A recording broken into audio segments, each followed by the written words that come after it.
Hi there, this is Nick broadcasting to you yet again on the Get Me Off Grid video blog, which is of course a fundraising blog which I'm setting up so I myself can get off grid. And I talk about a wide variety of different things on this video blog, so do click the subscribe button and carry on watching the videos. There'll be more stuff coming out on various different subjects, and if you watch some of the previous videos I've also mentioned how to make your own photovoltaic solar panel, and I'm going to get another one made up pretty soon as well, so I'll show you the various steps that I've been through and will go through in order to try and get like solar panels, photovoltaic solar panels made, and also going into the circuitry and the rest of that. But today I'm going to talk to you about something different, and I'm going to talk to you about preserving your land through using grey water. Now, grey water is the water you use for your washing up, for your cleaning the clothes and the rest of that. And basically what you're going to do with it. Water itself is a scarce resource and one that you need. I mean, anything from drinking it through to making sure your plants are watered and so on and so forth. It's important. And if you're going to go off grid, or you're going to go towards off-grid living and trying to live in a way which is more environmental, you've got to find a way of preserving it. So the soaps you use for your hand washing have to be totally biodegradable, and the powders you use in your washing machine have also got to be fully biodegradable. And for that I've been using this Simply Soap Flakes, pure soap flakes, which is totally, as it says on the back of the packet, and I'll just read that out to you. Fully biodegradable soap has a long history of safe use for the consumer and the environment. And there you go. So essentially, if you had lots of water with this stuff in it and it was just left out there in the environment, it would just revert back to absolutely nothing through the natural process of nature. Now, the way you can use soap flakes is you can actually use it to make bars of soap, which you can use to wash your hands and wash your face with, and you can use that in the bath, of course, but you can also use that to wash your clothes in the laundry, and I've been doing that myself. Now, I'm not going to tell you anything unless I've been using it myself, and I'll tell you like the good bits and the bad bits.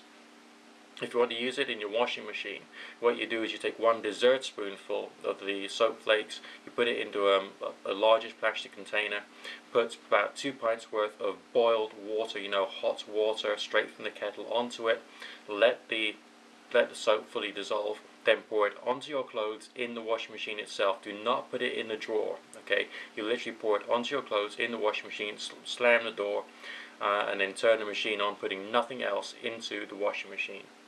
You can use your output pipe from the washing machine and just put that into a large water butt. So that essentially any of the water which comes out of the washing machine can then be stored and used later. And it does actually work, and it works very well, so your clothes actually end up not smelling of anything, so you don't have like all the terrible chemicals you have in like conditioners and the rest of that. You end up with pure clean clothes. Okay, there's other things you can add to your wash in order to increase the brightness of your whites and the rest of that. I'll go into that and do a later video as well, but I've used that product, and yes, it does actually work okay, and it's a very cheap way of doing your laundry too. So low cost, cut down your cash expense, and provides you with what you need. When you're making bar soap out of it, you literally crush lots of the soap flakes together just with a few drops of water, and carry on adding water until you get something which you can you can actually mold with your hands, and then you can press it into a mold, leave it to dry in a hot place for 3 to 5 days, and then you got yourself a bar of soap. And again, that's something else which I've actually been using myself, because I'm not really going to tell you anything else if I don't think it's right.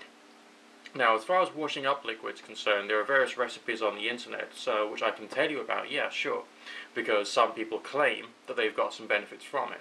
But I haven't, because I have tried this, and that's attempting to use soap flakes to make a washing up liquid.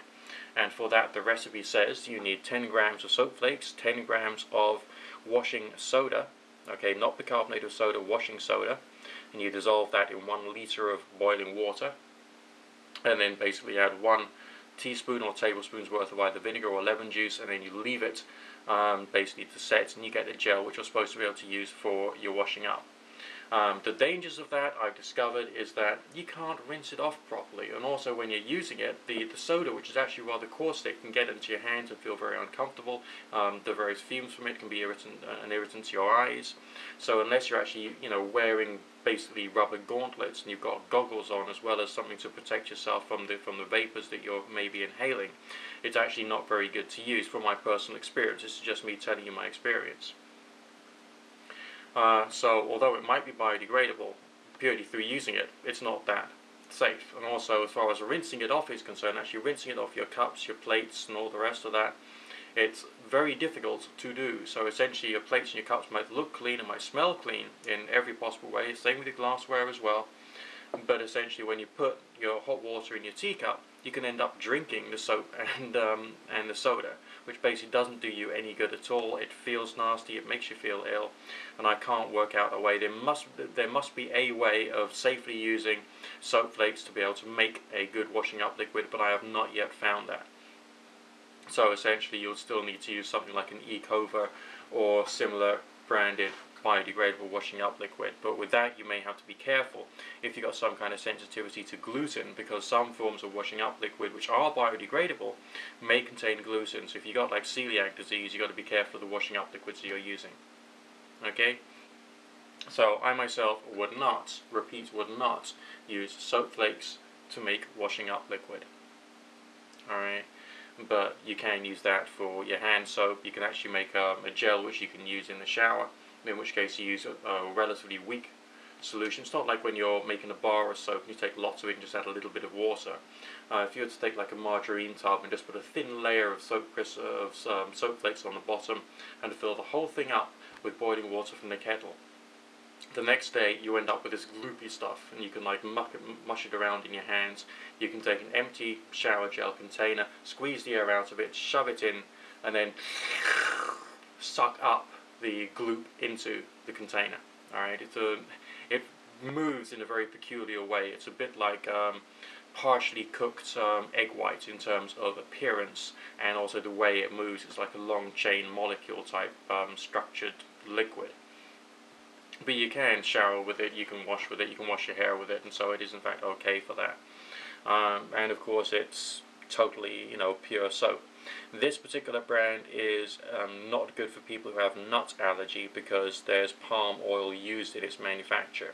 So that's something else to be aware of and careful of if that's an issue you've got. But on the other hand, it's still biodegradable, so you can still collect all the grey water from your showering, from your hand and face washing, and you can still use that to put on your plants. Or alternatively, you could find a way of reducing it and taking all of the vapor, condensing the vapor, and finding other ways of purifying that, which I've alluded to on previous videos. So that's just a way in which you can help to save your land, because it doesn't matter whether you've got like an allotment, whether you've got a back garden, or whether you're a massive landowner who's got tons of land here, there and everywhere.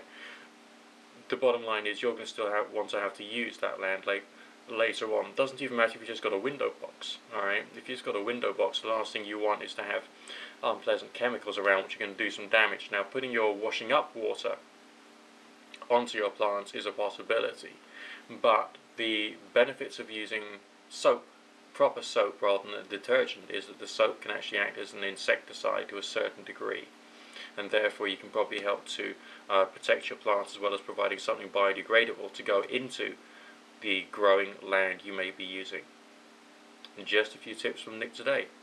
Speak to you again soon. Don't forget to comment, rate, subscribe and donate, and I'll speak to you again in a little while. Bye for now.